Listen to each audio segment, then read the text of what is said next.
Hello and welcome to episode 5 of our Conquest of Paradise Europa Universalis Brittany playthrough. Right, I'll admit I haven't uploaded in a while, and it's because I wasn't quite satisfied with the audio quality that I was getting, and I didn't want to get too deep into it without making quality videos. So I've now bought a Blue Yeti microphone, which is wonderful. Right, we're going to load up our save. I did actually record a video earlier, but the sound wasn't great. I'm still messing around with settings and things, so you got to bear with me. Right, this is our latest save, carrying on from last video, obviously. Random new world, as you can see. Why would you not with the Conquest of Paradise DLC? Right. Okay, yes, play.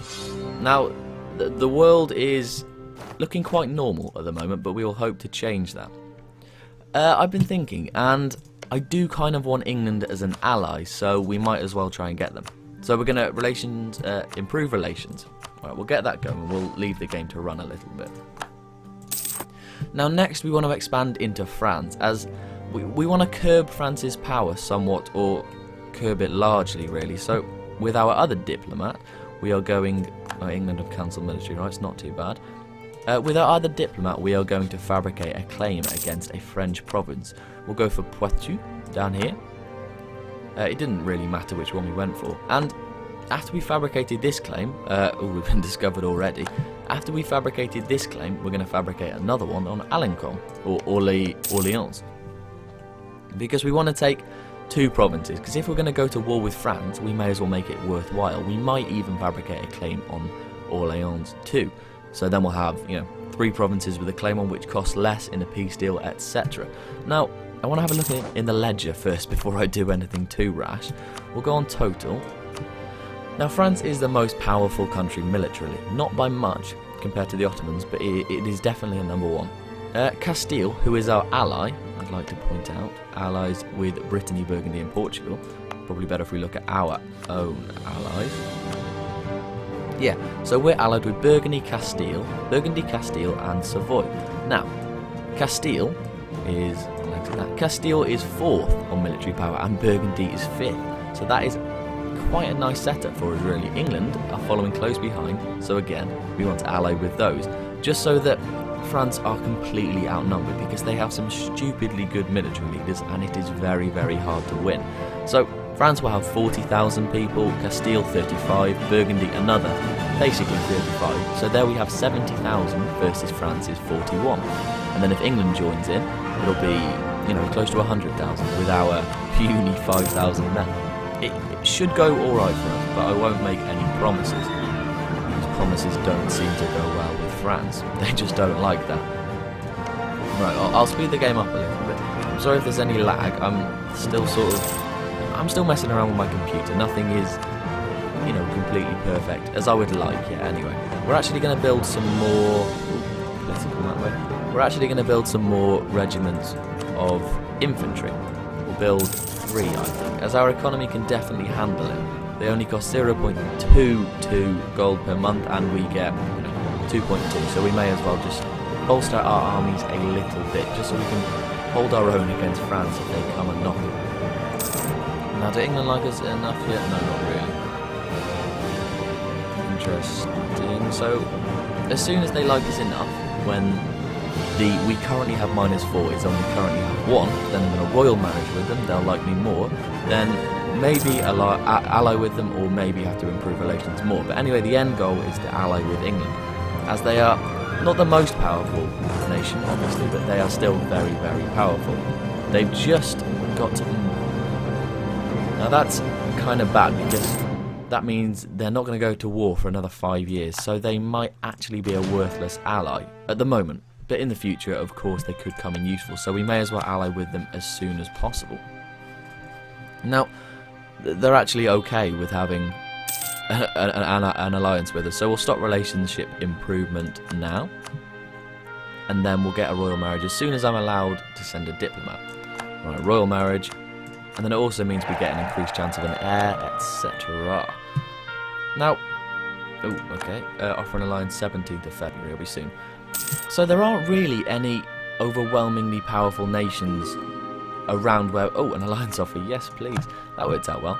Right, so there's no really, really powerful nations around where we are, other than England, Castile, France, and Burgundy, and we're allied with 3 out of the 4. So, as soon as I've fabricated claims, which I'm still doing, but it is very close to completion, when I fabricated the claims, we may as well just go to war. Production, I would like to lose administrative power, please. So, as I say, as soon as we get this fabricated claim, we'll get another one on Alencon, I'd say. As soon as we get this, then everything will set the wheels into motion, and we'll go to war with France, and we will bitch slap France. Because we have, I don't want to say it too early, but we have quite an overwhelming advantage in terms of numbers. Castile have a huge amount, just everything seems to be going our way. We do really want to get our military technology up another level, I would think, before we went to war. So, we have 1.35 gold per month. I think we should hire our army reformer, Gwynedd de Penguin. Is that how you spell that? So, now we're losing money, so how does that work? We will actually take our fleet maintenance down a little bit, and then we're still, gaining money. Although we can reduce inflation, I think would be more... We need admin power, yeah, we'll reduce inflation, I think, and then we should get more money. Yeah, we'll be fine. So we're still gaining money, even if it's not very much. And then we get +1 military power per month, and everything just sort of speeds up a little bit. England have a new monarch, an absolutely awful monarch at that.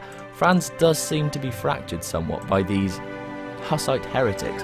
They've actually occupied Berry, which is quite strange in such a large and powerful country as France, because normally the National Army just sweeps in and takes them out. But I'm not quite sure what's happened with that, actually. Maybe they just don't care. But, having a fractured France does help us a lot, and I really mean a lot. We've been discovered. Again, I don't really care if France hates me. We weren't going to be friends anyway. Now, if I do take these 2 provinces, and then maybe England will take a province, maybe Burgundy will too, maybe even Castile over here, then France will be, it will be reduced in power so much compared to the other nations that I don't think it'll be too much of a problem at the moment. Right, England had declared war against Leinster. It's not too... yeah, okay, we'll go to war. I don't like that. We'll just... this is what I always do. We'll just go to war, but we won't actually help out at all. Kind of feel a bit bad, but then would they help me out? We'll see, actually, when we go to war. Although they probably won't be allowed to, which is a shame. Right. Oh, our diplomats arrived home. Again, fabricate a claim on Orleans. We may as well go for the... 3 is the lucky number, after all. Is it? 3 is the magic number? Is that the saying? I'm not quite sure. We now can advance military technology, great. That enables men-at-arms and longbowmen. Now, when you upgrade to a superior unit type, which I'm going to do longbowmen because I'm English, and that's what we do, Agincourt, as it says there, it's just in our blood. When you upgrade to another unit type, the unit types which you already have on the field, their morale gets dropped to 0, because, you've replaced them. And otherwise you could, it just doesn't make sense practically. You couldn't completely replace a regiment of men if they were halfway across another country. It just doesn't make sense. So we are... what do we want to do? Rebel negotiation, I think. I hate losing money. It's just not great.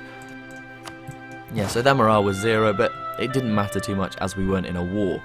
If we were in a war, however, it would have mattered a huge amount. Right, I think we're going to stop there before I do anything too rash, and then next episode we'll hopefully... Actually, we'll wait until this guy has fabricated a claim completely for us on Orleans. And then, at the start of the next episode, I think we'll go to war. Or we'll pause, actually. That was something quite important. So we can either lose stability or gain inflation, I guess. A beloved heir dies. A strange fever has claimed the life of your beloved heir, Pierre. As the court sheds its clothes for blacker... Pierre, rapper, rhymer, whatever you want to call it. As the court sheds its clothes for blacker garments, it strikes you what a frail and transient thing life can be. Just as your thoughts are about to turn to the eternal, a young maid catches your eye. So, in the arms of the Lord I find peace, or in the arms of the maid I find solace. Now, We can either gain a temple in Armor, which is the equivalent of 50 gold, or we could get an heir. And at the moment, our heir is a 223, and that is not great, if I'm honest. We gotta hope he dies first, though. Which he may do. I think what we're gonna do, we're gonna make our heir into a general, so he dies, and then this guy will come, you know, next in throne. So yeah, we're gonna, in the arms of the maid, I find solace. Our heir has tragically died. Oh. Interesting. There's a new heir. What's going on with this? Oh, okay, so the good guy is the heir, that's fine. I thought he was a bit changed, but it's not. So it turns out we don't have to make our heir a general yet, because he is first in line. Although he does have a weak claim, so his legitimacy will go down when he comes to power. Now, oh, here we are. Right, I'm going to stop the episode there. We now have 3 claims on France, and I'll see you next episode for the Grand Breton-Franco War. Goodbye.